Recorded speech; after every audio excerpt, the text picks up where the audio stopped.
Hello viewers, welcome to NR news updates. ప్రతిక్షణం ప్రజాపక్షం. మరి ఈనాటి ప్రధాన వార్తాంశాలంటో చూద్దాం. ముందుగా ఈనాటి దినపత్రిక పరిశీలిస్తే, మీటర్లపై దుర్మార్గపు ఒప్పందం కేంద్రంతో గత భారత ప్రభుత్వం కుదుర్చుకుంది. డిస్కంలపై కేంద్రం చర్యలు తీసుకునే ప్రమాదం. వచ్చే అసెంబ్లీ ఎన్నికల నాటికి పాత బస్తీ మెట్రో పూర్తి. గొర్రెల పంపిణీలో 700 కోట్ల కుంభకోణం. శాసనసభలో ముఖ్యమంత్రి రేవంత్ రెడ్డి వెల్లడి. విద్యుత్ ఒప్పంద పత్రాలను సభకు అందించినటువంటి సీఎం. మీరు ఉచిత విద్యుత్ ప్రకటించారు. దాదాపు 10,000 కోట్లు ప్రభుత్వ ఖజానా నుంచి విద్యుత్ రంగానికి కేటాయించాల్సినటువంటి పరిస్థితి ఏర్పడుతుంది ప్రతి సంవత్సరం. మీ యొక్క 6 గ్యారెంటీలు, 13 గ్యారెంటీల లోపల భాగంగా కనుక మనం చూసుకుంటే, గత ప్రభుత్వము విపరీతమైనటువంటి అప్పులు చేసింది. అటు పూర్తిగా కేంద్రానికి ఒకవేళ అప్పచెప్పేది ఉంటే డైరెక్టు ఈరోజు కేంద్రం దాన్ని ప్రైవేటైజేషన్ చేసేటటువంటి అవకాశం ఉండేది. కరెంట్ డిపార్ట్మెంట్ మొత్తం కూడా నష్టపోయేటటువంటి అవకాశం ఉండేది.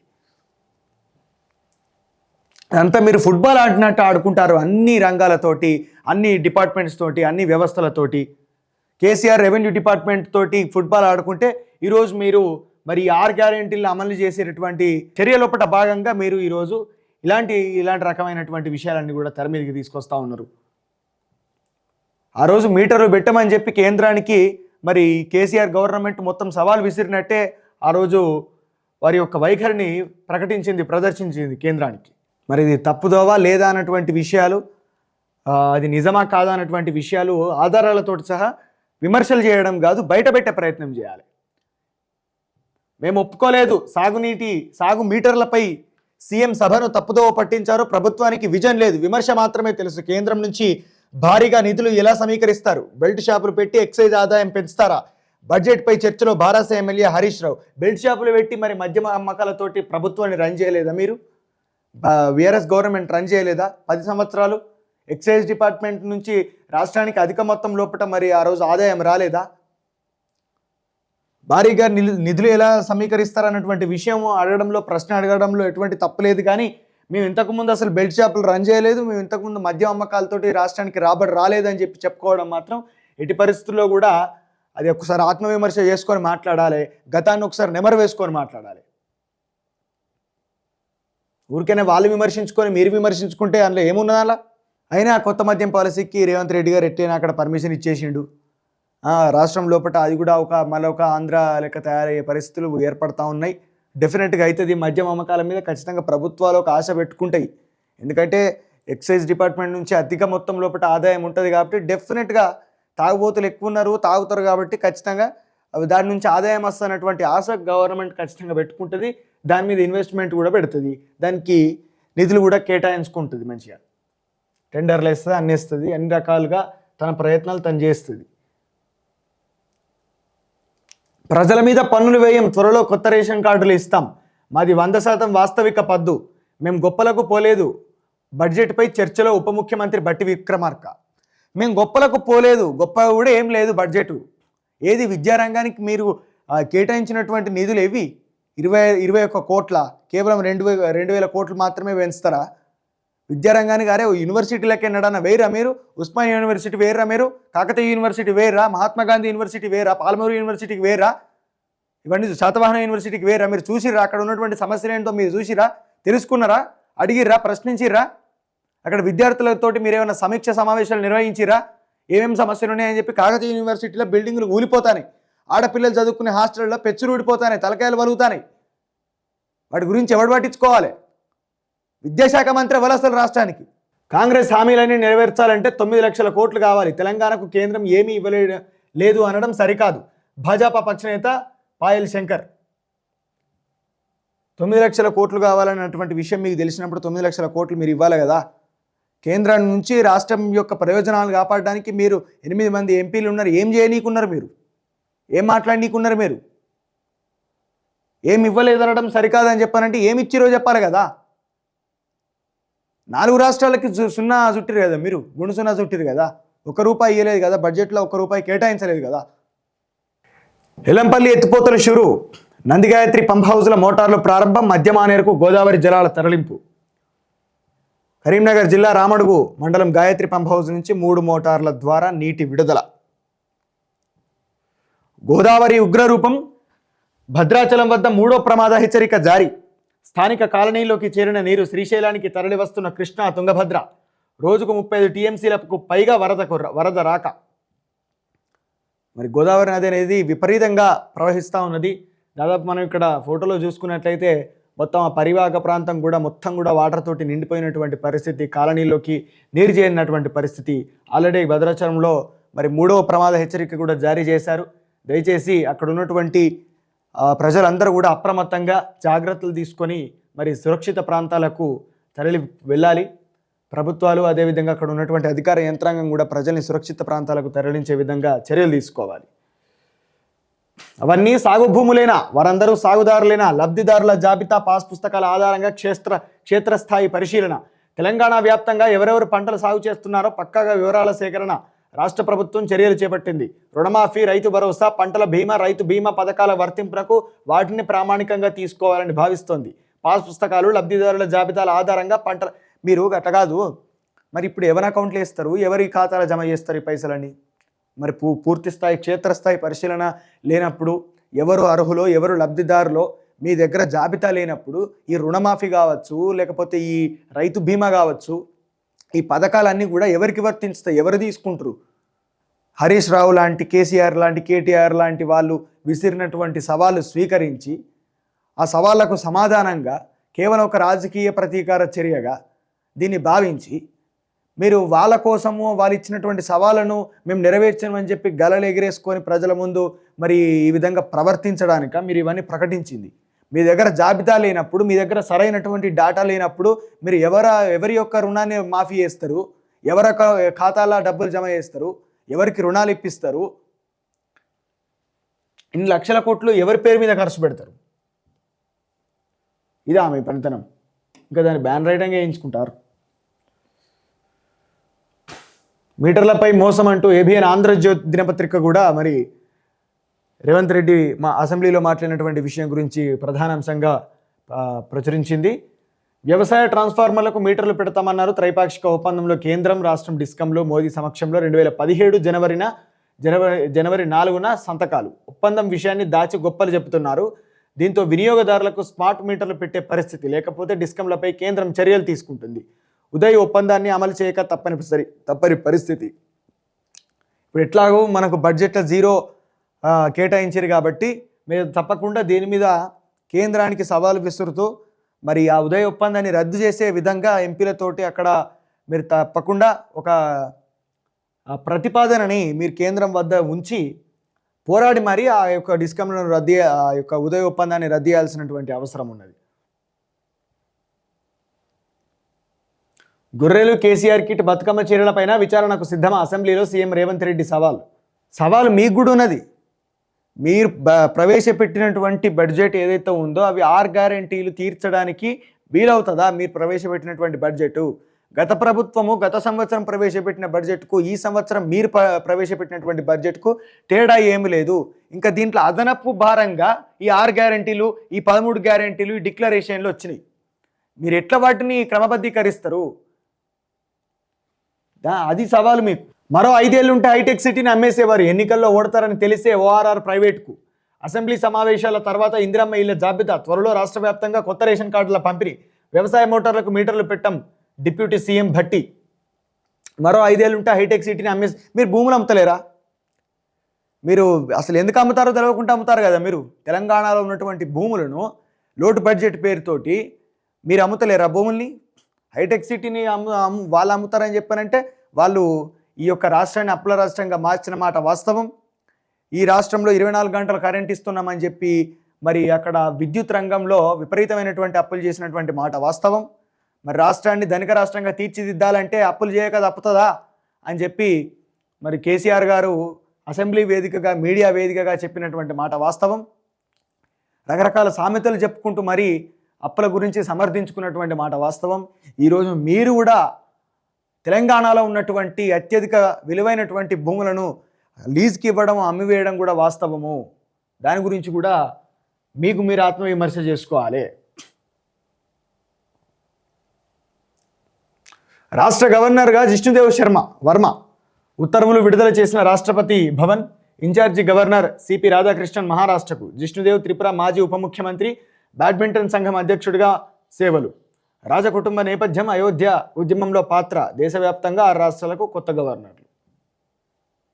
ఏం మారుతుంది? ఏం మారదు. రాష్ట్రాల స్థాయిలో నదుల గ్రిడ్, జల వనరుల సమర్థ వినియోగానికి ఏర్పాటు చేయాలి. విదేశీ పెట్టుబడులను ఆకర్షించేందుకు పోటీ పడండి. రాష్ట్రాల సహకారంతోనే 2047 నాటికి వికసిత్ భారత్. నీతి ఆయోగ్ సమావేశంలో ప్రధాని మోదీ వ్యాఖ్యలు. మీరు రాష్ట్రాల సహకారంతోనే 2047 నాటికి వికసిత్ భారత్ అని చెప్పి మీరు నీతి ఆయోగ్ సమావేశంలో మాట్లాడినప్పుడు మరి దక్షిణాది రాష్ట్రాల మీద ఎందుకు ఈ శీతకాన్ని వేసిర్రు, దక్షిణాది రాష్ట్రాల మీద ఎందుకు మీరు ఈ వివక్ష చూపెడతా ఉన్నారన్నటువంటి విషయాన్ని కూడా మీరు సమాధానం చెప్పవలసినటువంటి అవసరం ఉన్నది మీ ప్రభుత్వం.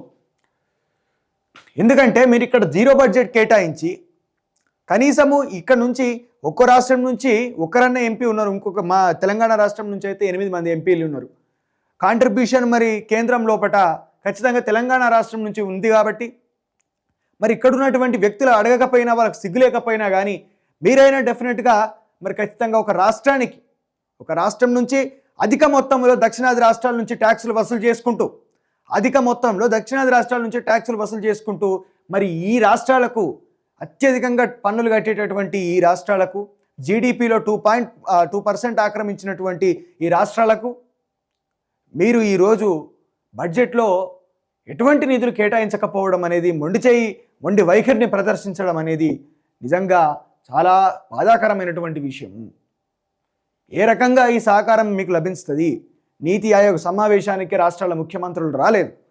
ఏ రకంగా మీరు రాష్ట్రాల సహకారం తీసుకొని 2040 నాటికి మీరు వికసిత్ భారత్ అని చెప్పి ప్రకటించుకుంటూ ఉంటారు? ఏ రకంగా మీరు పిలుపునిస్తూ ఉన్నారు? కాబట్టి మీరు కూడా ఆలోచన చేసుకోవాలి.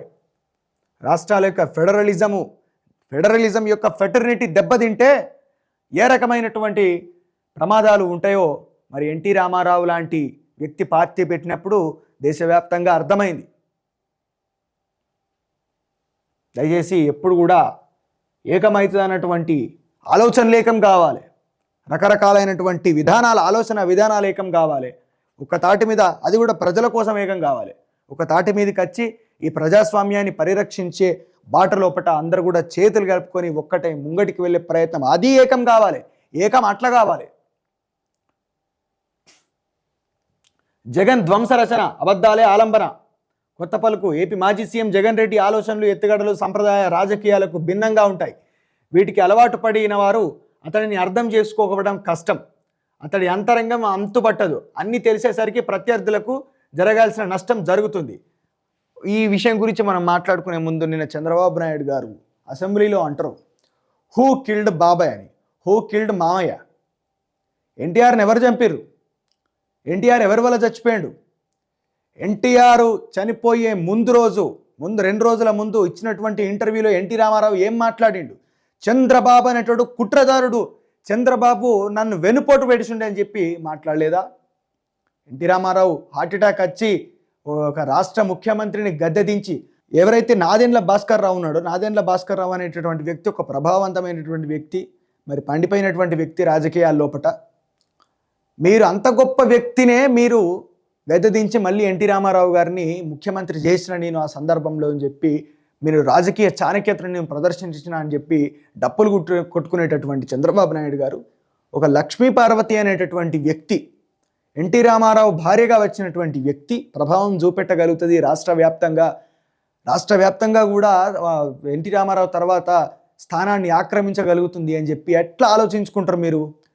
కేవలం ఎన్టీ రామారావు అక్కడ పటేల్ పటవారి వ్యవస్థ రద్దు చేసిండు కాబట్టి, మున్సిపకరణాల వ్యవస్థ రద్దు చేసిండు కాబట్టి, ప్రైవేట్ విద్యా సంస్థల మీద ఉక్కుపాదం మోపిండు కాబట్టి, ఫ్యూడల్ వ్యవస్థను దెబ్బతీసిండు కాబట్టి, ఫ్యూడల్ శక్తులను అణగదొక్కిండు కాబట్టి, అణిచివేసిండు కాబట్టి, వాళ్ళ యొక్క నాయకుడిగా ఈరోజు నువ్వు ఆనాడు ఆగస్టు సంక్షోభానికి కారణమైనవు, ఎన్టీ రామారావును వెన్నుపోటు పొడిచినవు, ఎన్టీ రామారావును గద్దెదించి నువ్వు ముఖ్యమంత్రి అయినవు. చివరికి మావోయిస్టు పార్టీలు, తర్వాత పీపుల్స్ వార్ పార్టీ లాంటివి కూడా నిన్ను చీదరించుకున్నాయి కదా. నువ్వు చేసినటువంటి దుర్మార్గానికి వాళ్ళందరూ కూడా మాట్లాడారు కదా. హూ కిల్డ్ బాబాయ్ అని చెప్పి ఇవాళ నవ్వుకుంటా నువ్వు జగన్మోహన్ రెడ్డిని విమర్శిస్తూ ఉన్నావు. జగన్మోహన్ రెడ్డి చేసిండు కావచ్చు, జగన్మోహన్ రెడ్డి దాని వెనకాల పోలీసుల విచారణ జరుగుతుంది కావచ్చు, కానీ రాష్ట్రం అంతా కళ్ళారా చూసింది కదా నువ్వు చేసినటువంటి దుర్మార్గము. ఇన్ని సంవత్సరాలలో నువ్వు ఆంధ్రప్రదేశ్కి చేసింది ఏమున్నదా? తెలంగాణలో నేను టీడీపీ పార్టీని నేను మళ్ళీ ప్రారంభిస్తాం, మళ్ళీ బలోపేతం చేస్తావు. ఎక్కడి నుంచి చేస్తావు? ఎందుకు చేస్తావు? ఎవడు నిన్ను చేయమనేది? ఎందుకు వస్తావు నువ్వు మా రాష్ట్రానికి? ఎవడు రమ్మంటాడు నేను? నువ్వు చేసిన అరాచకం వల్లనే కదా ప్రత్యేక తెలంగాణ రాష్ట్రం మలి దశ ఉద్యమం ప్రారంభమై మేము ఇంతమంది బిడ్డలు చచ్చిపోయింది. నువ్వు చేసిన దుర్మార్గానికే కదా. చెంబోడు వెనక డబ్బోడు అన్నట్టు ఇగో సారు, నువ్వు తానాను నేను తందానా అంట, నువ్వు పాట వాడు నేను డప్పు కొడతా అన్నట్టే ఉంటుంది లెక్క. చంద్రబాబు నేతృత్వంలోని కూటమి ప్రభుత్వానికి కంటి మీద కునుకు లేకుండా చేయడం ఎలా అన్న దానిపైనే ఇప్పుడు ఆయన ఫోకస్ ఉంటుంది. ఇందుకోసం అతను నువ్వు ఏబిఎన్ ఆంధ్రజ్యోతి అని చెప్పి తీసేసి టీడీపీ జ్యోతి అని చెప్పి పెట్టేసుకో. ఆల్రెడీ కలర్ కూడా చేంజ్ చేసుకున్నాను. మీరు కొంచెమన్నా ఉండాలి ఒక బయాస్డ్గా వ్యవహరించడానికి, ఒక పార్టీకి సపోర్ట్గా. మీరు ప్రజాస్వామ్యానికి సపోర్ట్గా మాట్లాడాలి. చంద్రబాబు నాయుడు హయాంలో ఎన్ని దుర్మార్గాలు జరగలేదా? ఆంధ్రాలో ఒక ఎంఆర్ఓ మీద దాడి జరగలేదా? ఇసుక దందా జరగలేదా? ఒక పోలవరం ప్రాజెక్ట్ ఆగిపోలేదా? ఎన్ని దుర్మార్గాలు జరిగినాయి, అప్పుడు ఎన్ని దాడులు జరిగినాయి. జగన్ రెడ్డి హయాంలో జరిగినాయి, చంద్రబాబు నాయుడు హయాంలో జరిగినాయి. రెండింటినీ సమభావంతో పరిశీలించి వీక్షించి ప్రజలకు చెప్పవలసినటువంటి బాధ్యత కలిగినటువంటి స్థానంలో ఉండి బయాస్డ్గా వ్యవహరిస్తూ ఒక పార్టీకి సపోర్ట్ చేస్తూ ఒక వ్యవస్థకు సపోర్ట్ చేస్తూ ఈరోజు ఒక దుర్మార్గపు ఆలోచన ఉన్నటువంటి వ్యక్తులను పీఠం మీద కూర్చుండబెట్టడానికి కారణమైనటువంటి వ్యక్తివి నువ్వు. ఇంగ్లీష్ మీడియం చదువులు కావాల్సి వస్తే యూట్యూబ్లలో చూసి నేర్చుకోమని చెప్పి సలహా ఇచ్చిన దిమాక్ లేని దుర్మార్గులను ఈరోజు నువ్వు తీసుకొని పోయి పీఠం మీద కూర్చుండబెట్టినావు. విచ్చలవిడిగా హామీలు ఇచ్చేసి భయం వేస్తూ ఉంది అని చెప్పని అంటా ఉన్నాడు చంద్రబాబు నాయుడు. ఇవాళ ఈరోజు ఇచ్చినటువంటి హామీలను నెరవేర్చాలంటే ఇక్కడ ఉన్నటువంటి పరిస్థితి చూస్తే భయం వేస్తూ ఉందని చెప్పి మాట్లాడుతూ ఉన్నారు. ఇంతకు ముందు తెలియదా? రాష్ట్రం అప్పుల పాలైపోయింది, రాష్ట్రం మొత్తం తాకట్టు పెట్టినా ఈరోజు రికవరీ అయ్యే పరిస్థితి లేదని చెప్పి ఆ రోజు ఏ ఆధారాలను బట్టి మాట్లాడినా? మరి అప్పుడు ఎందుకు భయం కాలే? హామీలు ఇచ్చేటప్పుడు ఉచిత గ్యాస్ సిలిండరు, ఉచిత బస్సు, ఉచితము, ఇంట్లో ఎంతమంది ఉంటే అంతమందికి 15,000 అమ్మ ఒడి అని చెప్పి ఈ రకరకాలైనటువంటి హామీలు మీరు కేవలం ఎంత చూడండి. ఒక్కసారి ప్రజలందరూ కూడా గమనించుకోవాల్సినటువంటి విషయం ఏమిటంటే, కేవలం వాళ్ళ అధికారంలోకి రావడానికి, అధికారాన్ని చేజెక్కించుకోవడానికి ఇష్టం వచ్చినట్టు హామీలు ఇవ్వడం. ఈరోజు మళ్ళీ అసెంబ్లీలోకి వచ్చే వరకు ఏం మాట్లాడిండు ప్రజలందరూ కూడా చూసింటారు కదా. భయం వేస్తూ ఉంది హామీలను నెరవేర్చాలంటే, ఫలానా హామీలను మేము ఇప్పుడు నెరవేర్చలేం, కొద్దిగా సమయం పడుతుంది అని చెప్పి సమయం అడుగుతూ ఉన్నాడు. నేను ముఖ్యమంత్రి అయినటువంటి వెంటనే నేను హామీలకు సంబంధించినటువంటి పేపర్ మీద సంతకం పెడతా అని చెప్పి ప్రకటించినటువంటి చంద్రబాబు నాయుడు గారు ఈరోజు ప్రజల సాక్షిగా, అసెంబ్లీ సాక్షిగా ఏం మాటలు మాట్లాడిండో మనం అందరం కూడా విన్నాం. సినిమా వాళ్లకు రాయితీలు కల్పిస్తూ సినిమా యొక్క రేట్లను పెంచడంలో ఎటువంటి జాప్యం లేకుండా గవర్నమెంట్లోకి వచ్చినటువంటి నెక్స్ట్ డేనే దాన్ని అమలు చేసినటువంటి చంద్రబాబు నాయుడు గారికి ఇచ్చినటువంటి పథకాలను, ఇచ్చినటువంటి హామీలను నెరవేర్చడానికి మాత్రం అక్కడ ఖజానాలో డబ్బు లేదు. తన యొక్క సెక్యూరిటీని పెంచుకోవడానికి, బిల్డింగ్స్ కట్టడానికి, ప్రచార సభలకు, తన యొక్క మెయింటెనెన్స్కి ఖజానాలో ప్రతి రూపాయి వాడుకునేటటువంటి గవర్నమెంట్స్ మరి ఇచ్చినటువంటి హామీలను నెరవేర్చడానికి మాత్రం ఎట్టి పరిస్థితుల్లో కూడా ముందుకొచ్చే పరిస్థితి లేదు. కాబట్టి ప్రజలు ఆలోచన వేయాలి. ఏ గవర్నమెంట్ వచ్చినప్పటికీ కూడా ప్రజలు, మీడియా ప్రతిపక్షంగానే ఉండాలి.